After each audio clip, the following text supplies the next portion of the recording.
Welcome to the Student Faculty Seminar of the Presidential Lecture Series and the Philosophy Forum. It's my privilege this afternoon to welcome Ahmed Rashid. He's been an amazingly insightful and influential author and journalist, and we're very fortunate for him to have come to the university here to help us understand problems that are as difficult as they are important. This evening he will speak in the University Center Ballroom just down the hall at 8 o'clock. And at that time you will get a full account of his background and accomplishments. His topic this evening will be Descent into Chaos, the United States and the Failure of Nation Building in Pakistan, Afghanistan, and Central Asia. His topic this afternoon is the strength, appeal, and prospects of Al-Qaeda. Please join me in welcoming Ahmed Rashid.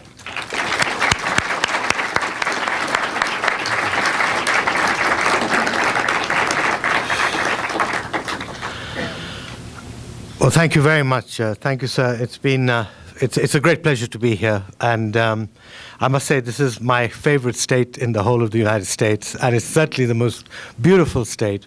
And you've been a wonderful audience to me in the past, and thank you, all of you, for inviting me. I'm going to be speaking this evening a lot about Afghanistan and Pakistan, so I'm not going to go into great detail here, and I'll try and stick to Al-Qaeda and what they are today. Let me just make a few points.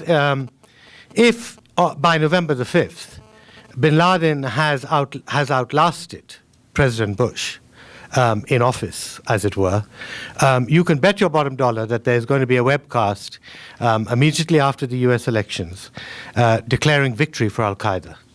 That we have, our leadership is intact.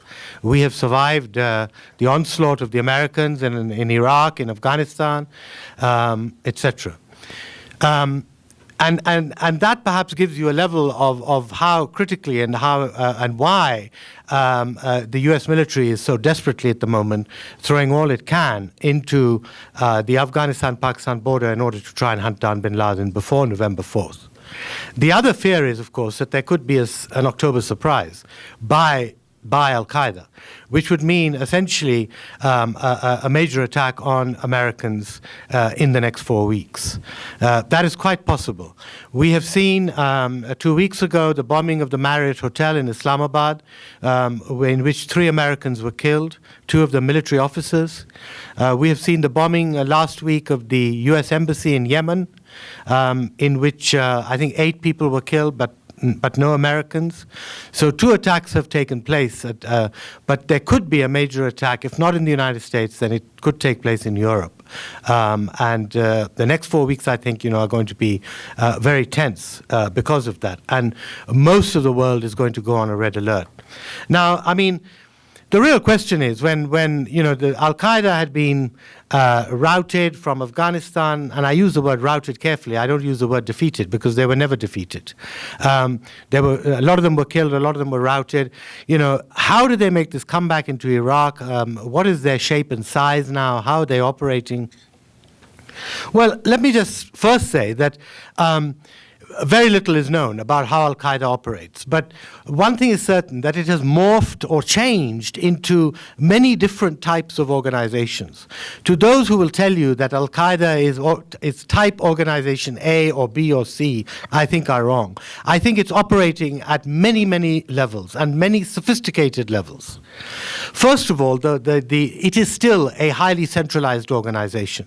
I don't think Osama bin Laden or his number two, Ayman al-Zawahiri, runs day-to-day operations, but they certainly strategize. They certainly are in the know about major attacks. For example, the attacks in London in 2004, the plane attack last year in which these British Muslims were again caught trying to bomb 12 jetliners over the Atlantic, and other major attacks that have been thwarted in countries like Germany and Spain, in Holland. Certainly the top leadership would have known about them and would have directed them. So in that sense, I think it's still centralized. But it is also an incredibly decentralized organization at the same time. And when I say decentralized, I mean it is able to farm out job responsibilities, training, motivation, keeping in touch with foreign contacts, etc., to its number two level and number three level, and even lower down. So, thirdly, it has been hit very badly by the US. A lot of number twos and number threes have actually been eliminated in missile strikes, in battles, in ambushes, etc. Mostly in Afghanistan and Pakistan, but certainly the leadership in Iraq has almost been wiped out. But it has shown a remarkable ability to replace those number threes and number twos. So, in fact, one of the big jokes in the media is that, every time a prominent Al-Qaeda guy is killed, you get usually a State Department statement saying, well, we've hit the number three is dead. And this is about the seventh time they've probably said the number three is dead in the last 7 years. And you keep wondering how many number threes there are, after bin Laden and Zawahiri. But the fact is that they have shown this ability. So they have a bank of not hundreds, perhaps a few dozen people who are able to step into the shoes of the dead person and take on his responsibilities. There must be a loss of information and contact which the dead person carried with him, but still they're able to carry on. Thirdly, they have created an enormous and very widespread media offensive. I forget the number now, but Ayman al-Zawahiri has given something like 50 broadcasts, radio and TV, and webcasts since 9/11. Bin Laden less so, maybe it's about nearly 24. But the fact that, 7 years on, they can still appear on TV, they can still give their line. I'm sure you'll be getting a message before the American elections, directed to the American public as to how to vote and where to put your votes. And so the ability of this, and the media network has become incredibly sophisticated. The camera work now, the way they sit in a kind of studio, this is not giving, you remember those early speeches made by bin Laden sitting in a cave with a gun on his head with a shaggy beard. I mean, it's all been replaced with, they're sitting like scholars in a study and books are in the background and they're looking like a sort of, like a talk show on Fox or CNN or something, And so that shows that they have retained an enormous ability. The other point is that they're spread. The attack on America obviously was devastating, but one very important point we have to remember of the 9/11 attack. The 9/11 attack came from outside America. They did not have cells in America at that point in time. Everybody had to be flown in. They went to flight school or whatever it was, and then they launched the suicide attacks. But nobody was here. At the same time, they had very few cells in Europe. I mean, most of the 9/11 cell came from Germany. But no other European country really contributed to the 9/11 attacks. Today, they are everywhere in Europe. They have cells in almost all European countries. And if I give you, the list of countries, Britain's secret services have said that they are tracking something like 2,000 militants, both white British converts to Islam and British Muslims and Muslims of other British citizenship. Most of them have been to Afghanistan or Pakistan for training. Germany, a country which has incredibly tight security and a long record of that, says that 50 of its citizens have been trained by Al-Qaeda. And they only know where a dozen of these people are.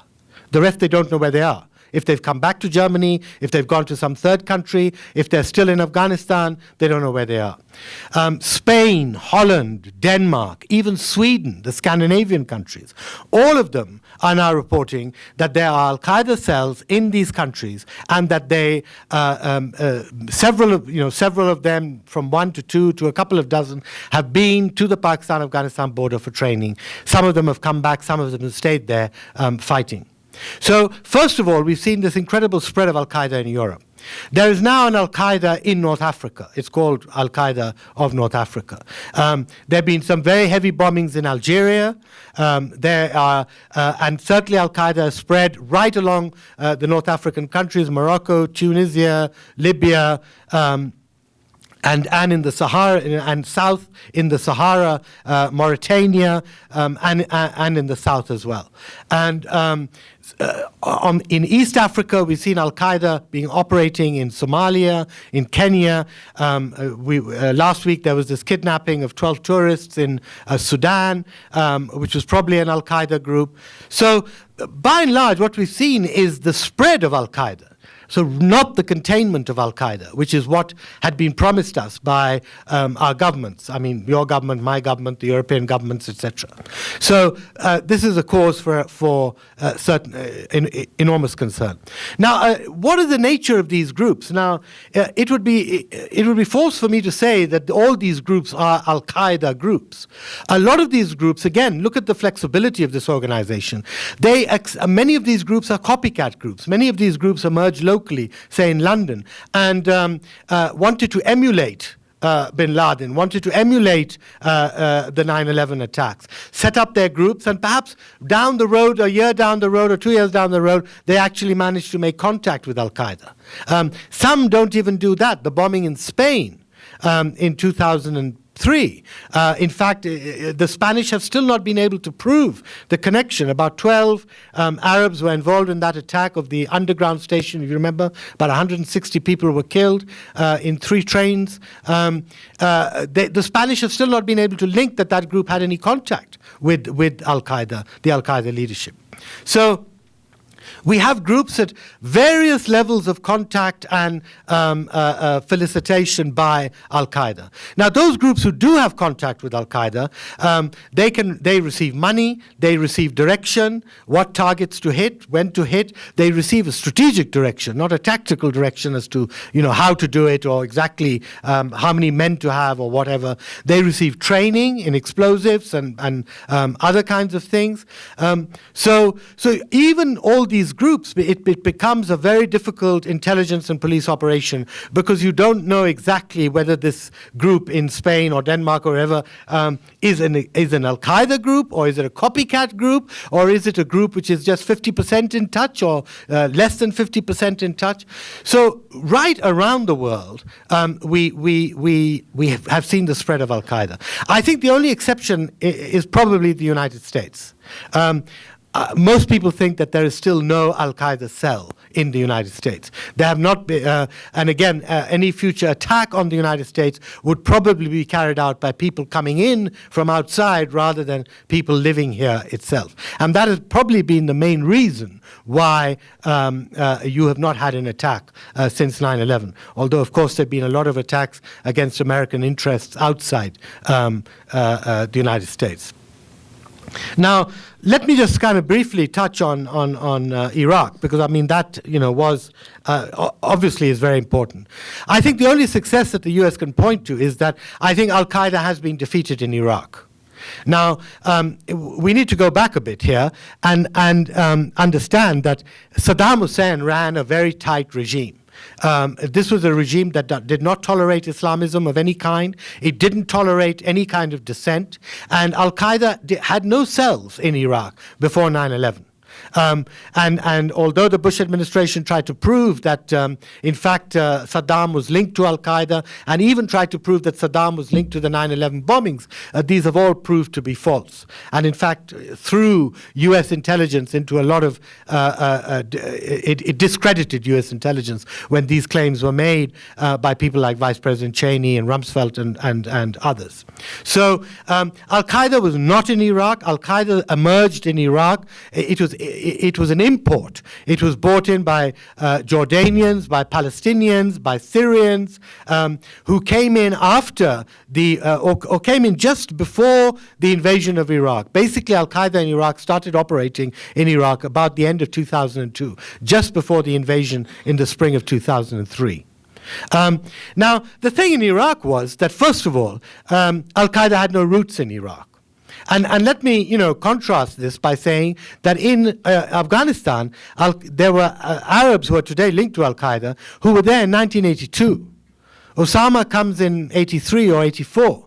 So, we're talking about an Al-Qaeda presence in Afghanistan, Pakistan for 25 years, a quarter of a century. So, you are able over that period of time to build roots and support bases and all the rest of it. Now, this was not the case in Iraq. First of all, they had no support base, they had no roots in Iraq. Secondly, the leadership was almost entirely imported. There were non-Iraqis, Arabs but not Iraqis, who came into... Thirdly, the policy that they pursued was eventually turned out to be very negative. Two major things. They went for creating, obviously, first of all, trying to attack American forces, which they did to some extent.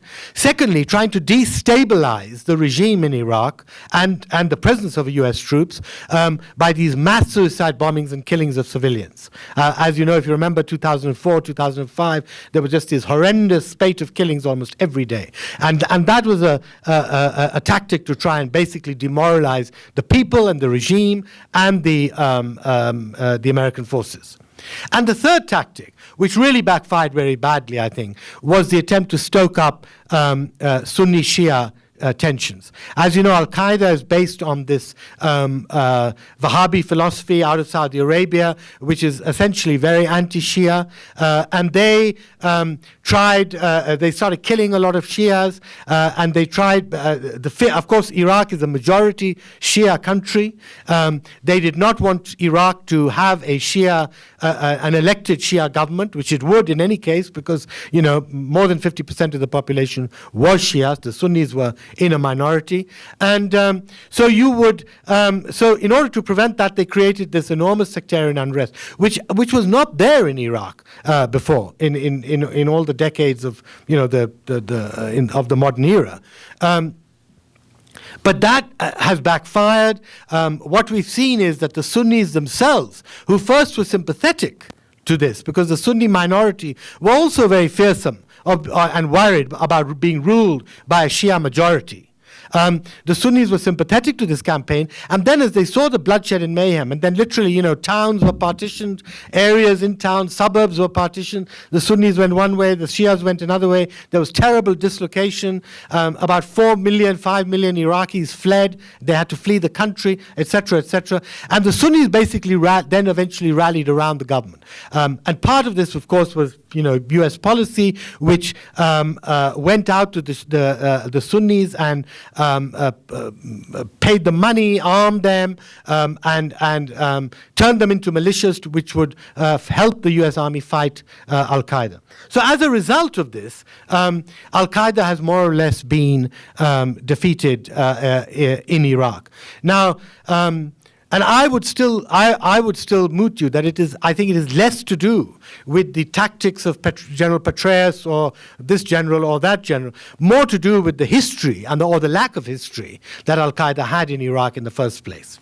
Now, and secondly, there's been an upturn in Iraq, as you know. I mean, oil is now being produced. They have a surplus budget. They have their own income. They have been able to rebuild electricity and the water and other things. And it's taken a lot of Iraqi lives and American lives also. Over 4,000 American dead. But the government itself has come together.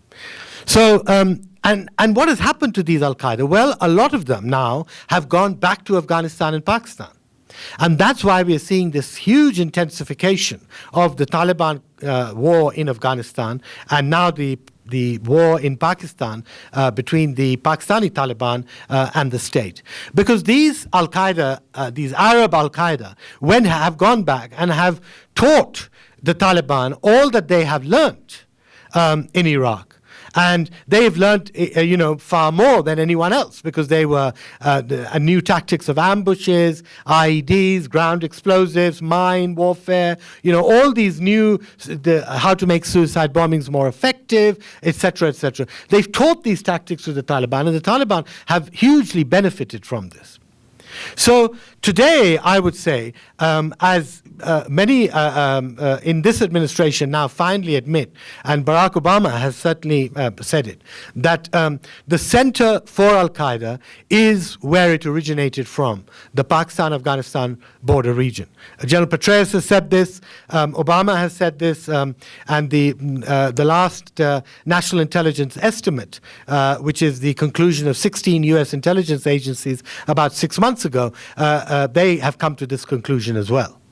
So in a sense, I don't think anything else signals to the American people the failure of U.S. policy in Afghanistan than the fact that Al-Qaeda is alive and well and thriving in exactly where it was in 1983 and even in 2002, after it had so-called been defeated and driven out of Afghanistan.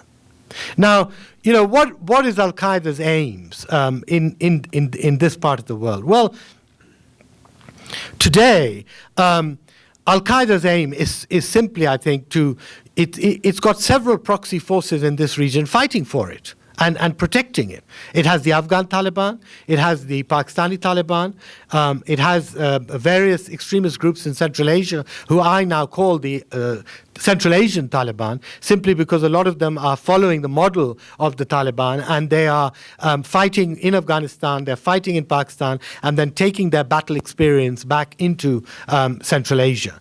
Now, so the Taliban have become a kind of a regional phenomenon now, number one. And secondly, these different groups of Taliban create different levels of security and protection for Al-Qaeda.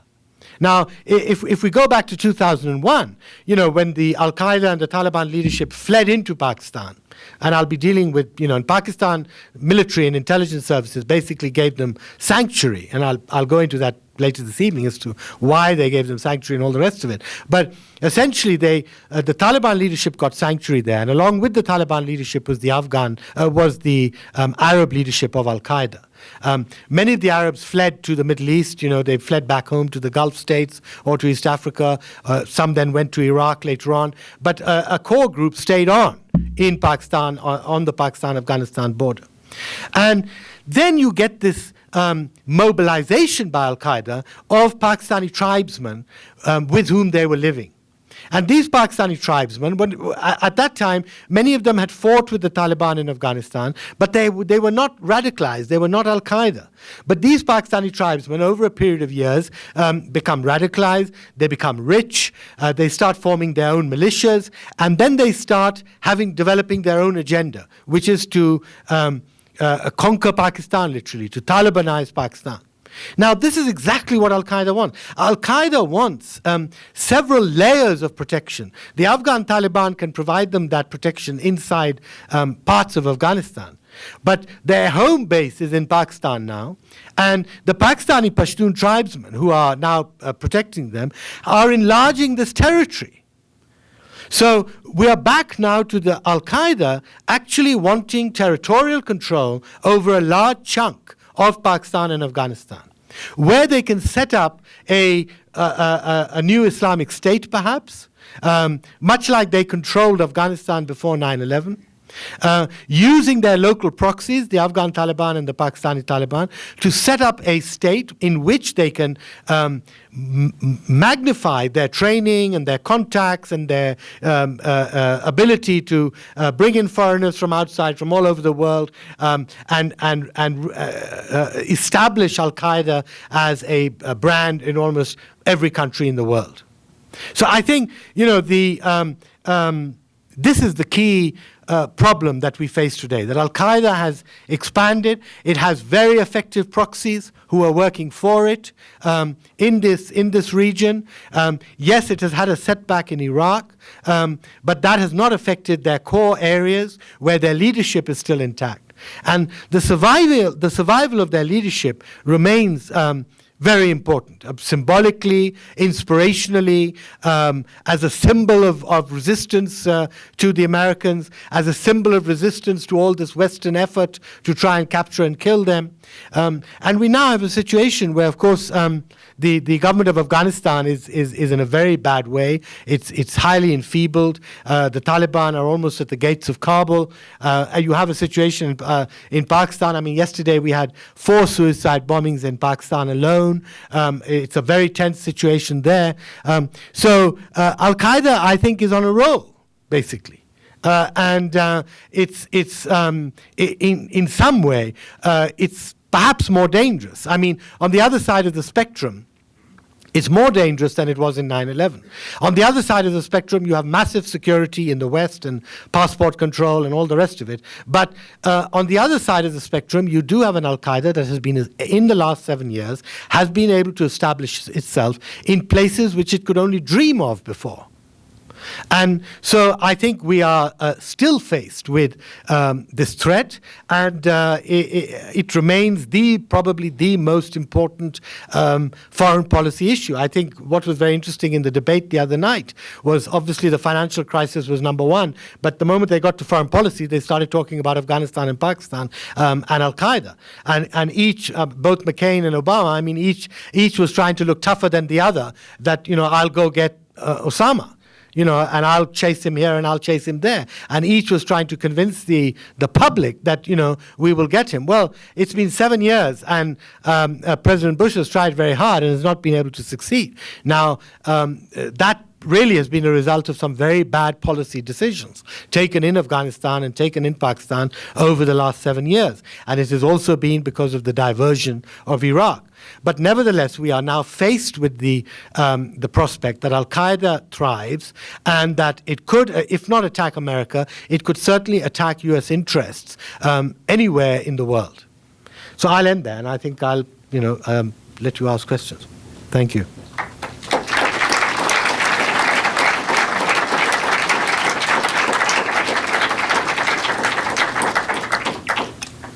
I'll be recognizing the questioners, and we would be grateful if you could stand up and speak loudly and clearly. Russ. It's sometimes argued that the Bush administration has made a mistake in declaring a war on terrorism rather than treating terrorism as a criminal conspiracy and a criminal problem. Could you comment on that? And could you comment on what this growth of power in Afghanistan and Pakistan would mean for that approach? Well, I would agree with that criticism. The point was that, in 2001, when the Americans went to war in Afghanistan, Al-Qaeda did not have this kind of reach that it had today. And the problem with this phraseology of war on terrorism was that in the Muslim world, it was read as a war against Islam and a war against all Muslims. Now, that was not the case. I mean, that was not the way that the White House framed it. But that was the implication. If you remember, Bush for a time, he uses the word crusade, which is, became extremely, and then he dropped it because it became so controversial.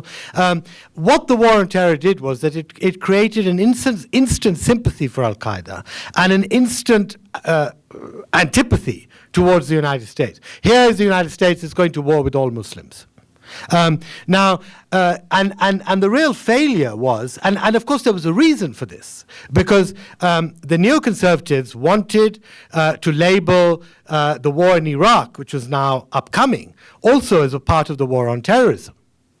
So there was an underlying reason which was not explained to the American people at that time.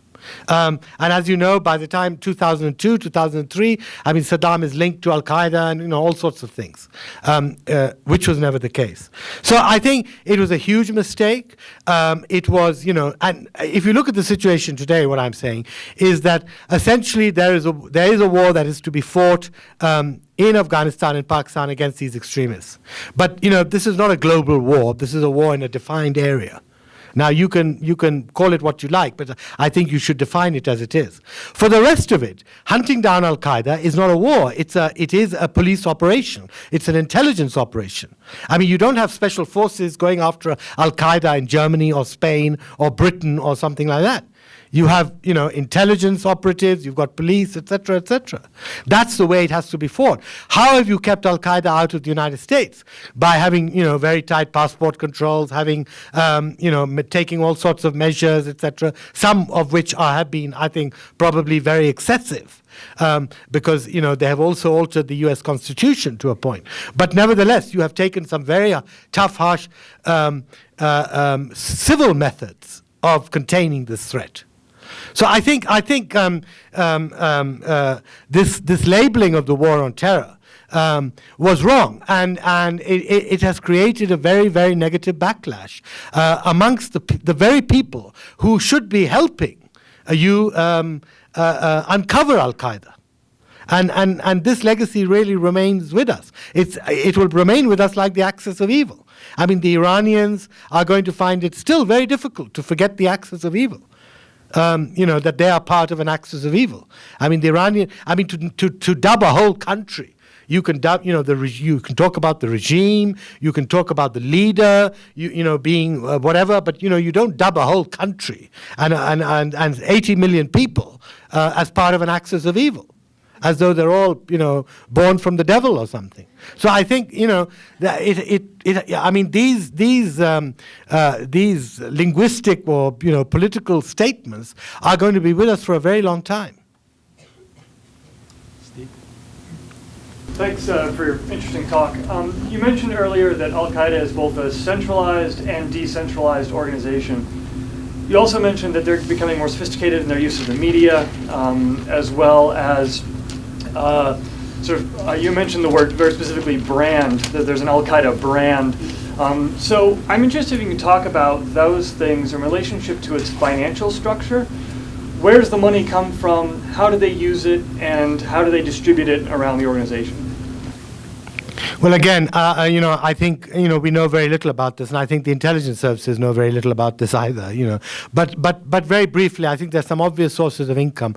I know for a fact there was a period of great poverty after 9/11. I mean, when they came into Pakistan, all their stashes of gold and diamonds and money and, everything was lost, or a lot of it was lost. And they came in, as paupers, literally, into Pakistan. And they've had to rebuild their whole financial structure. I think one of the main revenue planks has been drugs from Afghanistan. You have the Taliban right from 9/11 taxing the Afghan farmers for the crop of poppy, which is turned into opium and then into heroin, taxing the Afghan farmers, which in itself yields very little. I mean, today it is, about a 10% tax on Afghan opium today would be yielding you about $100 million, which is not a big deal if you think that it has to be shared out between the Afghan Taliban, the Pakistani Taliban, and Al-Qaeda. But where I think Al-Qaeda have really enhanced this whole operation is that they have got into trafficking in a very big way. They are now being able, or their surrogates or their proxies, whether it's Taliban, Central Asian groups in Europe, are able now to benefit, are actually exporting heroin out of Afghanistan and Pakistan to the Gulf, to the former Soviet Union, from where it travels to Eastern Europe and Western Europe, and from the Gulf, where it again travels to Turkey and then on to Western Europe, through Iran, from where it again travels to Western Europe. So, and as you know, with drugs, I mean, the further you are away from the source and the closer you are to the market, the value of that 1 ounce of whatever, doubles and triples and quadruples. So the commission and the cutback you get from, being able to deliver the drug in Dubai or in Moscow or in Poland or in Istanbul or somewhere like that. So I think they're benefiting enormously now from trafficking, and that is that really is in the hundreds of millions of dollars. So that's the first source. I think there's no doubt that money is still coming from the Arabian Gulf countries. It's private money.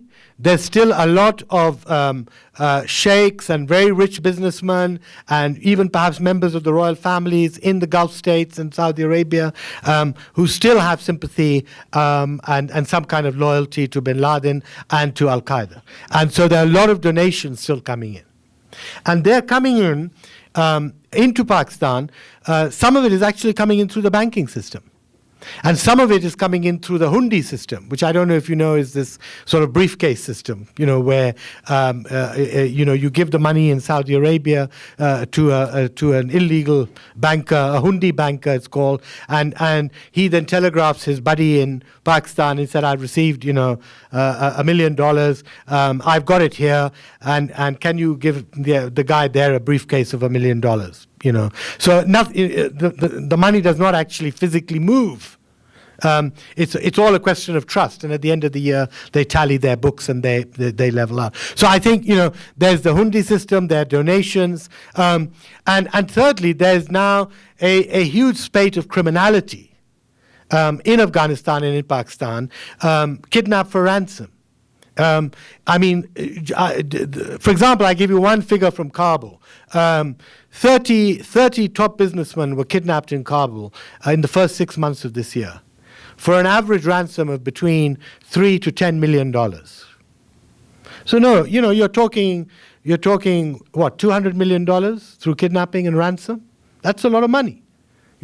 And that is being repeated. I'm just talking about Kabul. I'm not talking about the rest of Afghanistan. And I'm not talking about Pakistan, where exactly the same thing is happening in much bigger numbers, because Pakistani businessmen are generally considered to be richer than, So there's a lot of criminality going on. And this criminality, some of it is directly being done by Al-Qaeda or Taliban, and some of it is being done by criminal groups who pay off Taliban or Al-Qaeda. Some of it is being done by criminal groups who kidnap somebody important, maybe a politician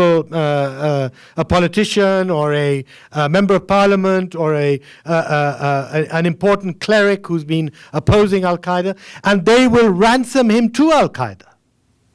So this criminal gang will say, okay, if you take him, we've kidnapped this guy, we don't want to keep him, you take him off our hands, and he'll become your victim, and you give us so much money. So and then Al-Qaeda ransoms him for a even bigger sum. So these are just some of the means of financing that we know about. I'm sure there are many others. There are also donations for them coming from the West. There are people robbing.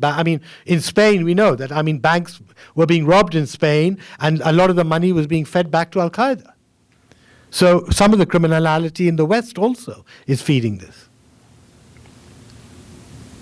My name is Jamil. I have a question. Much has been made about Musharraf lacking the will or capacity to fight Al-Qaeda, and that he was a dictator and therefore didn't deserve American support. But what about the new president or prime minister, Asif Ali Zardari, who's pretty much a corrupt figure and has a history of being corrupt? And look, I'd rather deal with this tonight, if you don't mind, because this is what the let's stick to Al-Qaeda for the moment. Yeah. I have two questions in a row. First one is the government of Pakistan is always influenced by the Nawabs, the nobles in Pakistan. And they are spiritual leader too of the country, before even Pakistan became a country. And they are always in a power, spiritual power, national power. Could we stick to Al-Qaeda? Because I'll be talking about Pakistan tonight. No, I'll be talking tonight, later on, in my other lecture. Can we just stick to Al-Qaeda and terrorism, please? Because these issues will be spoken about later. I'm not finished yet. My question. Okay, I pause. Sorry? No, it's okay. Go ahead, guys. Yeah. Yeah, go ahead. Today there was a commentator on CNN that said Al-Qaeda views the recent economic downturn as an opportunity to add to our misery by performing a spectacular attack. Do you agree with that? Could you repeat that? Could you repeat that? CNN has reported that Al-Qaeda is using our financial difficulties as an opportunity to inflict harm on us. Is that it? To add to our misery.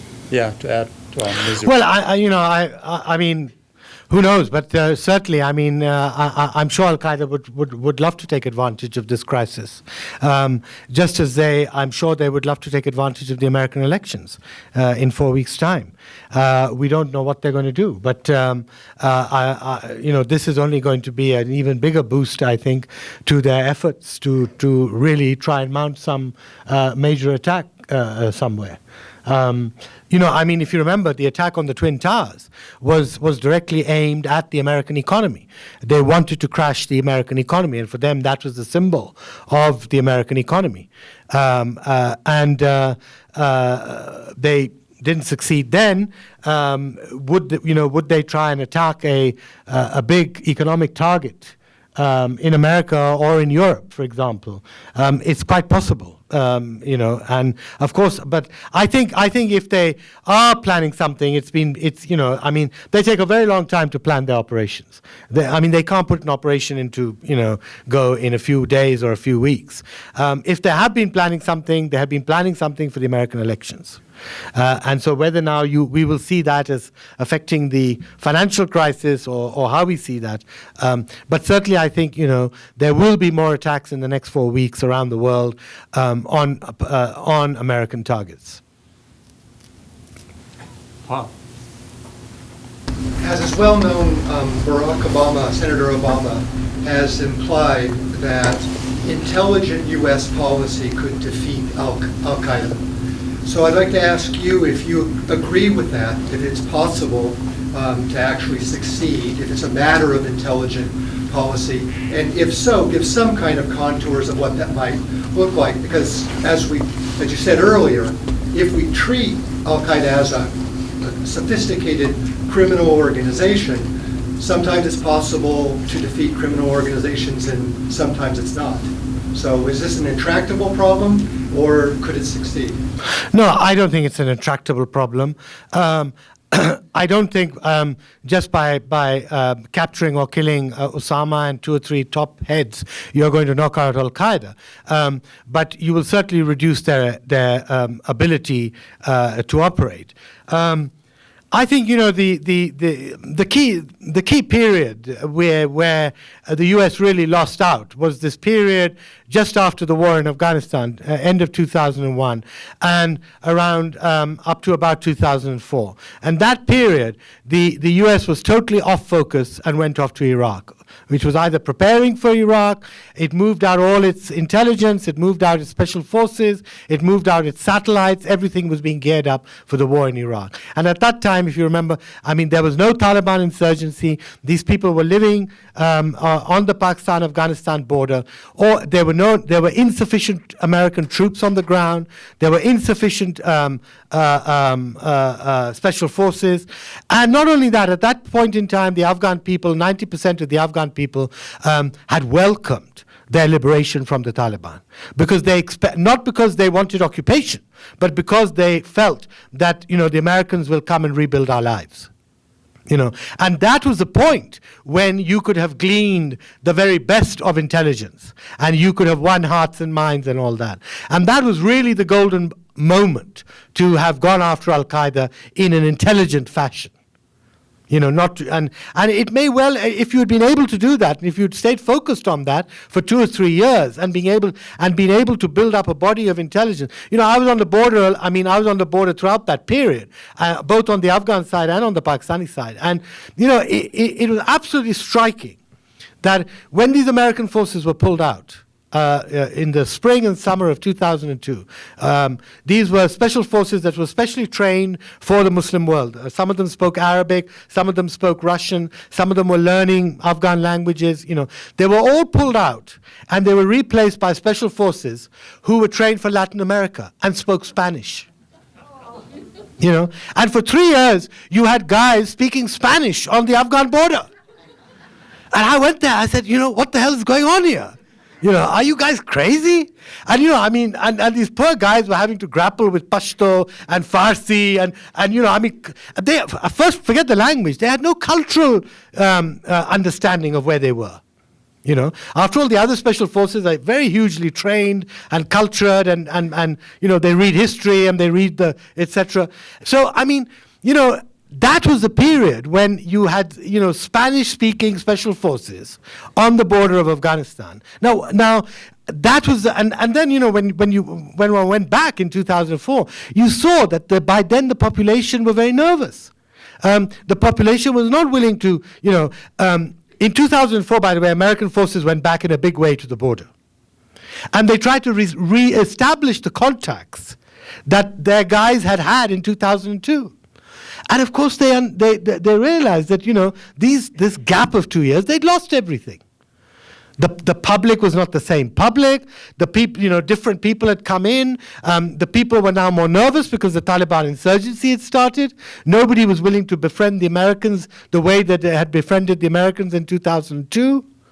So there was this huge intelligence gap, which was I think the key moment. Now I'm not saying it's going to take a lot of legwork and donkey work now to I think that's what NATO and the Americans and all are trying to do, but it's going to take a lot of legwork now to rebuild the trust, and you're doing it at a time when the Taliban insurgency in Afghanistan sees itself as winning, and the public sees the insurgency as winning.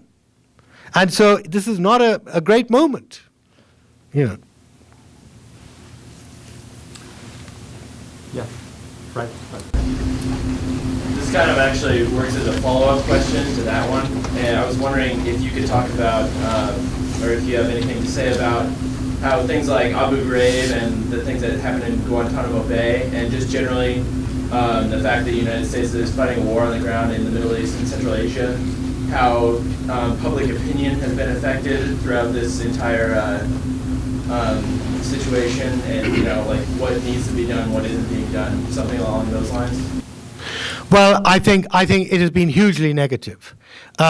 Your revoking of the Geneva Conventions, the changes made to the U.S. Constitution and the rule of law, the lack of authority given, to the Supreme Court, to the U.S. Supreme Court, in order to treat these captured people as prisoners of war, the creation of camps like Guantanamo, Bagram in Afghanistan, Abu Ghraib, etc., the use of torture.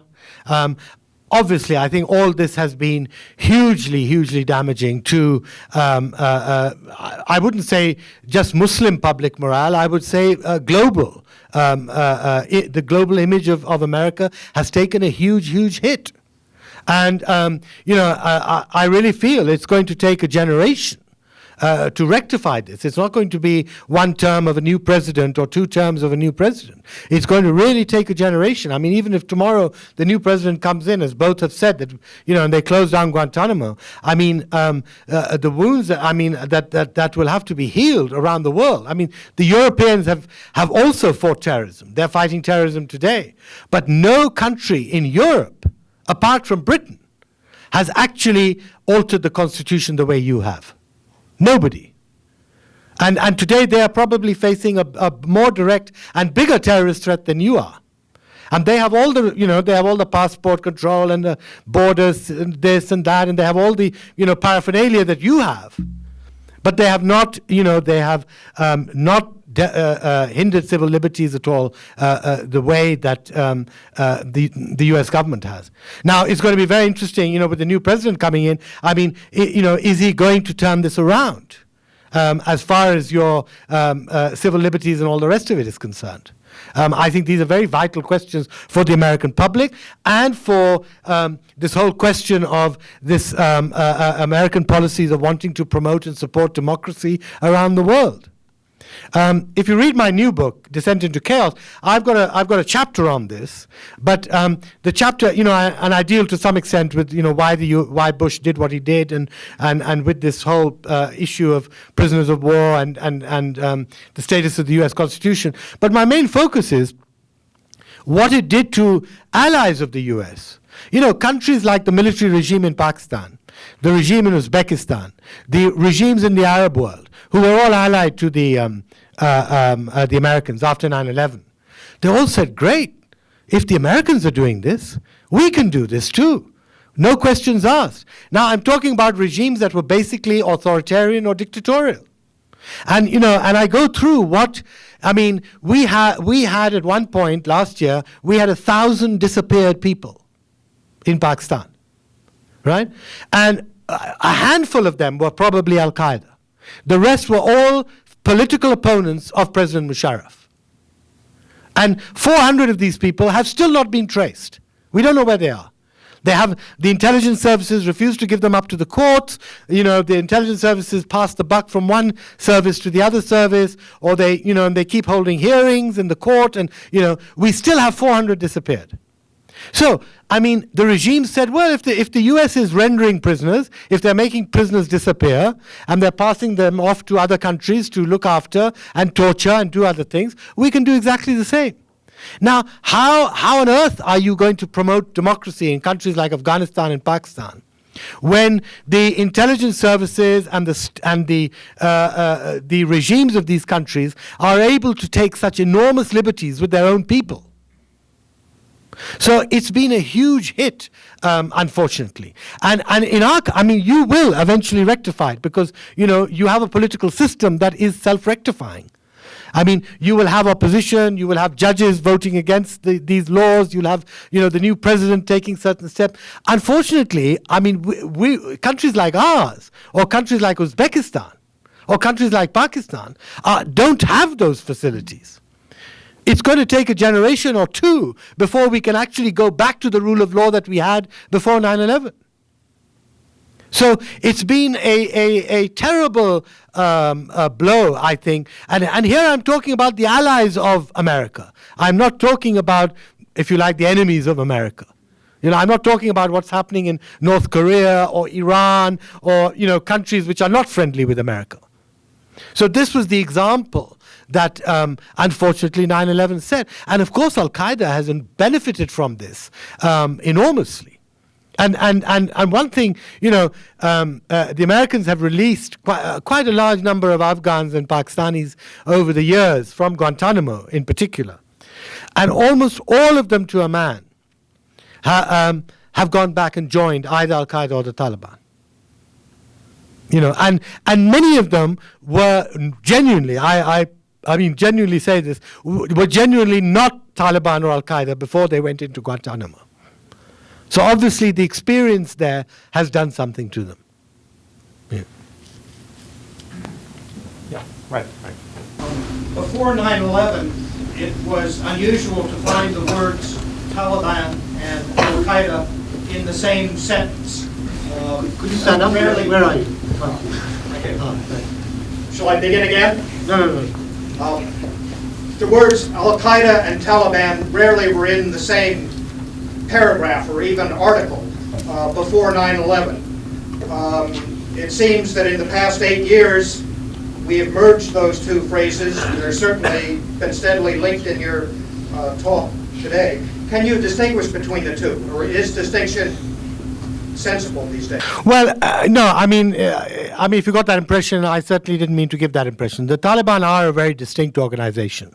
And the Afghan Taliban are distinct from the Pakistani Taliban, who are distinct from the Central Asian Taliban. And by and large, they have local agendas. National agendas, local agendas. They do not necessarily all believe in the in the global jihad of Al-Qaeda. I mean, the Afghan Taliban don't want to drop bombs in New York or bomb the State Department or something like that. I mean, they want to throw the Americans out of Afghanistan. They want a Taliban regime in Afghanistan, etc. What they are doing is that there is a relationship of support and coordination and help and sanctuary and safe haven and money. There's a very close relationship between the two. They both need each other. Al-Qaeda needs the protection of these people because they're local people and they control the local territory. And these people need Al-Qaeda because Al-Qaeda is paying them, or it's training them, or it's providing them with new weaponry or new types of explosives, or new suicide bombers that they come in from the Arab world or something like that. So it's a very complex relationship, but they are certainly not the same thing. And if the administration tries to sort of bundle Al-Qaeda and Taliban together, I think that would be very wrong and very negative, because certainly you can't separate the two.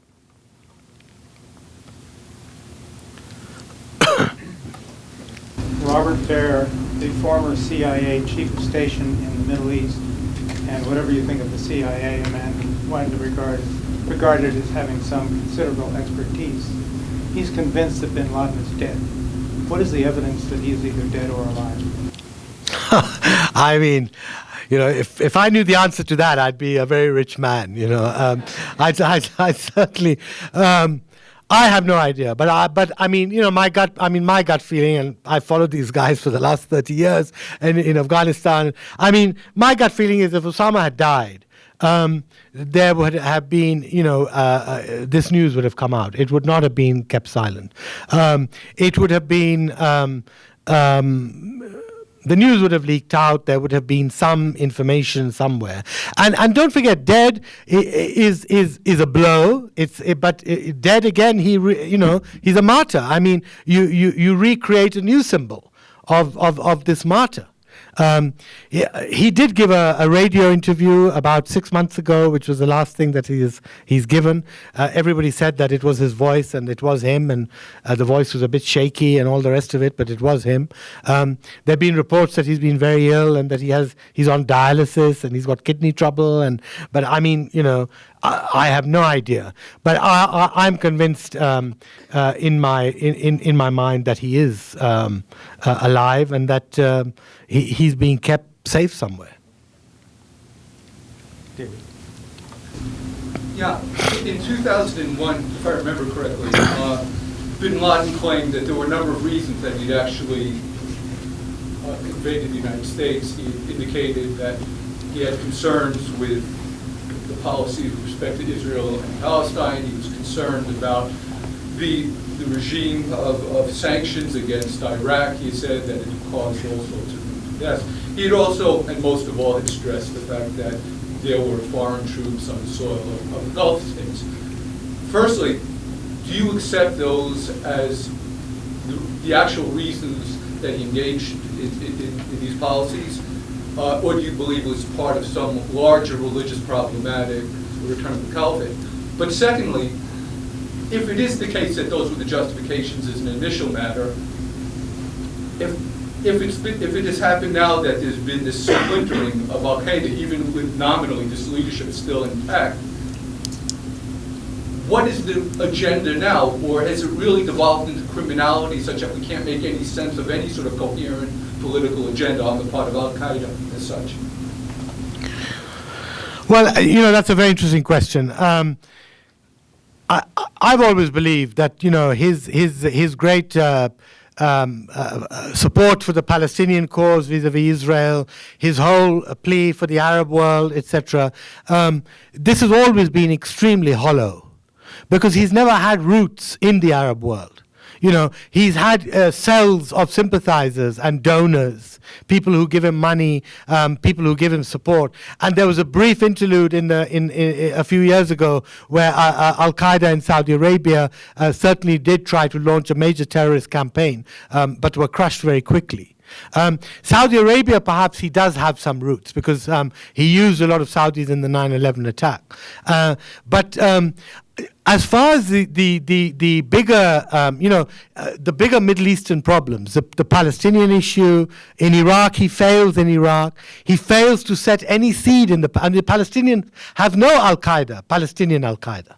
There are other militant organizations in the Palestinians, but there's no Al-Qaeda Palestinian. The Palestinians have kept him out completely, which is, probably much to his regret. So I think this whole trying to anchor yourself in the milieu of Middle Eastern politics versus America and Israel is a very simple thing to do. I mean, everybody's been doing it since the end of the Second World War. And he is certainly one of them, and I don't think he's really benefited from this in any way. And he has failed really to put up any kind of base or, win really mass support there. As far as his aims now are concerned, I mean, he still gives the same rhetoric, but it becomes more and more meaningless because he's not in Iraq, he's not in Palestine, he's been defeated in Saudi Arabia, etc.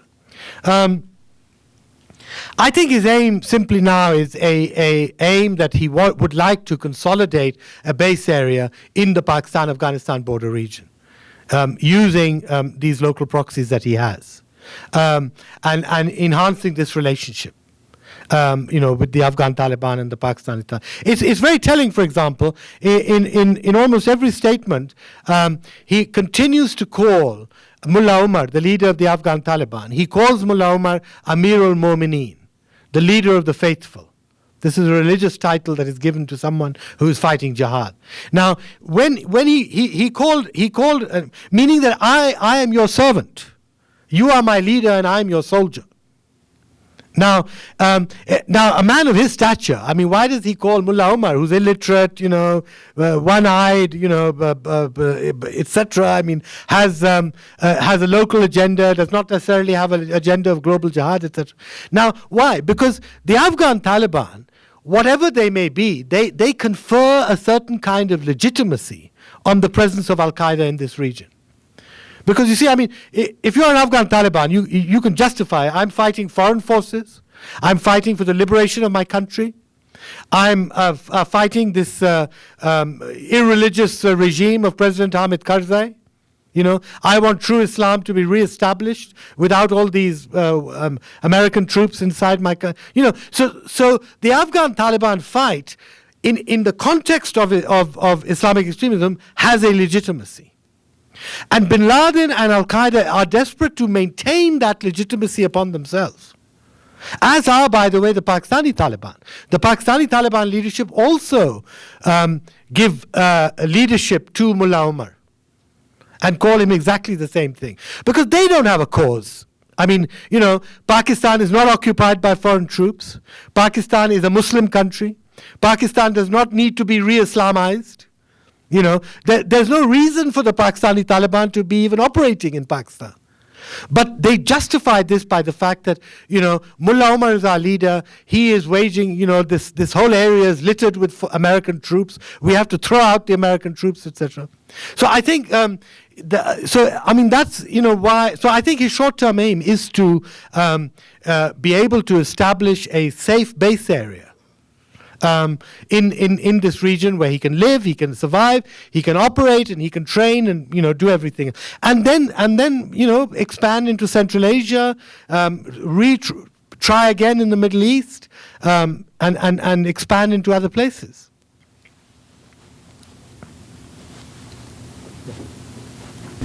I wanted to get your thoughts on these rumors that peace talks with the Taliban and also Taliban surrogates claiming that they've broken from Al-Qaeda. And then in addition, it appears that the main military effort right now along the Afghan-Pakistan border is on training Afghan border police and civil order police in those Pashtun tribal areas. What can be done, in your eyes, to drive a wedge between, say, the Pashtun tribesmen and Al-Qaeda elements in that area? Well, it's very interesting that these talks have started, and it's very interesting if you've seen the statements of the last couple of weeks by General Petraeus, the Defense Secretary Gates, the French Foreign Minister, the British commander in Afghanistan, and various other NATO and American leaders. They're all now talking about the possibility of negotiations. Now, which I think gives you a good sense of how bad the war is going, you know. I think that these negotiations in Saudi Arabia are just the beginning. I think the Taliban representation was not real Taliban representation. It was people who had either been jailed and freed, retired Taliban, if you like. And they have certainly, these retired Taliban who are living in Kabul and living in other places, have certainly distanced themselves from Al-Qaeda. But I think it's very positive. I think, you know, a start has been made, but I think we're in for a very protracted negotiation. Simply because the Taliban are coming at this from a position of perhaps much greater strength than the Afghan government. And as I said, the Taliban feel they're winning. And if they can last out another 6 months, they feel, you know, NATO will... I mean, what is the Taliban game plan? The Taliban and Al-Qaeda game plan is simply the following. There will be no American government for at least another 4 to 5 months, you know, given, you know, your changeover and how it happens. There will be no possibility of new American troops coming into Afghanistan for another 4 to 5 months, because it's going to take that long to get the troops out of Iraq and to, you know, etc. So we have this period of this. There'll be a vacuum of leadership in America. There'll be a vacuum of ability to send troops. This is the time, this winter and the early spring, we have to push for as much as we can to really strengthen our position and to get outside the gates of Kabul, literally, and then negotiate from a position of supreme strength. You know, I think so. I think what we're going to see in the next few months is, yes, these negotiations will continue, but we're going to see a huge extension of the fighting. It's going to get much bloodier in the next few months, because the Taliban are all out to position themselves to be in a stronger position by, say, April, May. And, of course, U.S. forces and the Afghan government are trying to do the opposite to push them back. Now, what will Al-Qaeda do in these circumstances? Well, obviously, Al-Qaeda is going to do all it can to prevent these negotiations from succeeding. And to prevent any... You see, eventually what's going to happen is that Mullah Omar is not going to suddenly become a good guy, you know. Eventually what is going to happen is that a section of the Taliban will break from Mullah Omar and lay down their arms and prepare to join the government or whatever, you know. Now, Al-Qaeda's aim will be to certainly keep the Taliban together and not allow that to happen. And we've seen in the last few months some of the tactics they're using. For example, they're sending in now, when the Taliban are attacking inside Afghanistan, there are far more foreigners now with the Taliban. And I think partly that is an attempt by Al-Qaeda to bring in foreigners, Arabs, Central Asians, Chechens, Pakistanis, all sorts of Kashmiris, bring them in and send them in. And these foreigners are really ruthless. They don't have a stake in Afghanistan. They don't mind who they kill. They can kill civilians, they can be ruthless, you know, and that's what they're being inside Afghanistan. They're being utterly ruthless. And if you're being that ruthless, you know, it makes it much more difficult to have a ceasefire. So, I mean, we're entering a very interesting period. It's going to get very complicated, but I can assure you it is also going to get very, very bloody. Yeah. I'm wondering, we've talked about military solutions and policing solutions. I'm curious, what are the social solutions out there? It seems like a source of a reason for recruiting, or one of the reasons lots of people are being recruited, young people, is extreme impoverishment, lack of education. People are, lots of, I think, poor children from poor farming families in Pakistan are going into schools that teach kind of extreme fundamental Islam. So how do we have other kinds of programs other than simple military solutions to, or more complicated solutions than just military? Well, you know, thank you for your question, but I think I'll be talking more about Pakistan and what's going on in Pakistan tonight. I don't mean necessarily just in Pakistan, but in general, across the Arab world, the Muslim world. What are the other, or in Britain, or in any European country, how do you keep young people from joining this movement? What are the other alternatives than just simply going after leadership or, Well, unfortunately, I think the blunders that have been made in Afghanistan, the failure to rebuild the country, the failure to deliver, reconstruction and social services to Afghanistan, the very long war in Iraq, the failures of the Bush administration in Iraq, the enormous loss of life, all this continues to feed this kind of jihadist ideas. We have not really, if you look back at the last 8 years of the 2 terms of the Bush administration, can you really talk about any major political or social success in the Muslim world? Rebuilding Afghanistan was easy, in my opinion, back in 2002. It never happened because this administration was more interested in going into Iraq than rebuilding Afghanistan. But rebuilding Afghanistan today is 50 times more difficult than it was in 2002.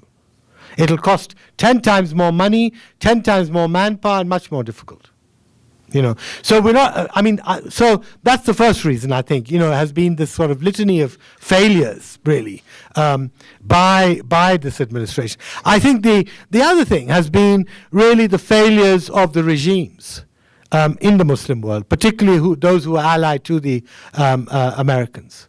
Over this period, we have seen them become more dictatorial, more authoritarian, more ruthless in the treatment of their citizens, less willing to spend money on the social sector, on education, as you said, which is vital. You have not seen, and the Americans, unfortunately, have not led by example. This was a period when, intellectuals understand that the reason for this is, the madrasas, the religious schools, you need reforms, you need the building up of a secular educational system. Now, you take Pakistan's case. President Musharraf came after 9/11, came to Washington and promised he'd reform the madrasa system, he would have a major education campaign. Nothing happened. There are more madrasas in Pakistan today, many more madrasas today than there were in 2001. So none of this, and the state educational system, which should be the alternative to the madrasa system, has rather than be boosted and be able to take in more kids and more students and all the rest of it, has actually receded. So the regimes themselves have utterly failed to deliver to the people. And this is why you're seeing so much social unrest in countries like Pakistan. In Pakistan, in Afghanistan, yes, at one level, there's a lot of anti-Americanism.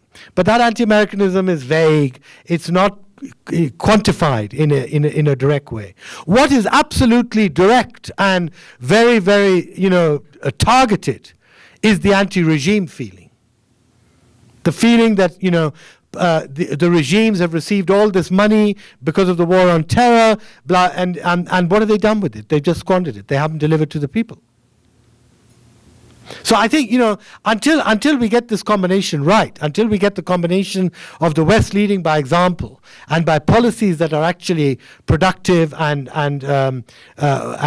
show results, and then being able to pressurize or be able to show by example the local regimes in the Muslim world what they should be doing with their people, we're not going to see much of a change. And I think this is the essential problem that the next president is going to face. It's not just a question of beating, McCain said the other night, I'll speak softly and carry a big stick, It's not just a question of, using the big stick. You have to show by your example what you are capable of doing to help other countries. Or by your rules, by your civil liberties, by your constitution. If you're creating things like Guantanamo, it's very difficult to convince other people not to do the same thing. So I think the next president has to balance this, what he has to do within the United States, and the example that has to set for the outside world. And then the pressures that have to be put onto these local regimes to improve their performance. Well, you talked a lot about what we failed to do or how we screwed up. in handling the situation. I'm curious if you could advise the president today or the next president what to do. There's a lot of talk about pulling out of Iraq, staying in Iraq, going into Iran, not doing that. What would you advise the U.S. president to do now? And not just set a good example, but what could we do now to help the situation? And that'll be our concluding question and answer. Okay.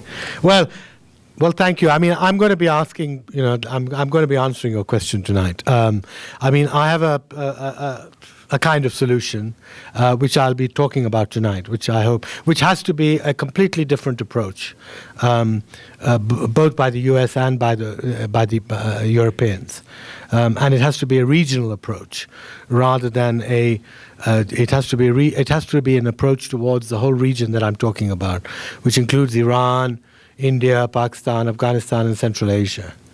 A piecemeal solving of Afghanistan is not going to work.